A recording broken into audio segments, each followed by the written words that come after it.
महिषासूर मर्दिनीला मी आवाहन करते, राक्षसांना संपवण्याची मला शक्ती दे।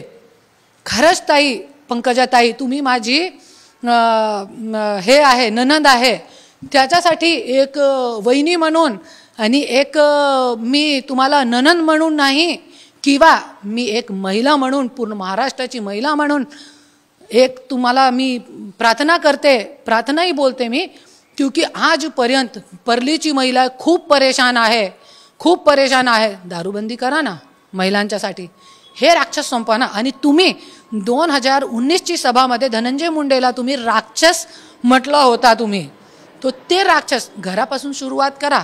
तो महाराष्ट्राची जनता, परलीची जनता तुम्हाला डोक्यावरती घेतील आणि धनंजय मुंडे सारखे राक्षसाला संपवा। पहिले घरापासून सुरुवात करा।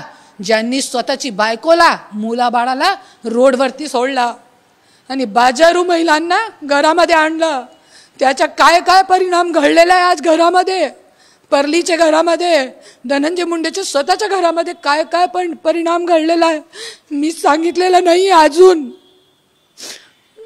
पण जरी तुम्ही खरंच तुम्हाला महिषासूर मर्दिनीचा आशीर्वाद पाहिजे आणि फक्त असं खोट्या नाट्या बोलू नका, तुम्हाला खरंच जरी करायचं आहे ना महिलांच्यासाठी आणि राक्षस तुम्हाला संपवायचा आहे, तो खरोखर तुम्ही धनंजय मुंडेपासून तुम्ही सुरुवात करा।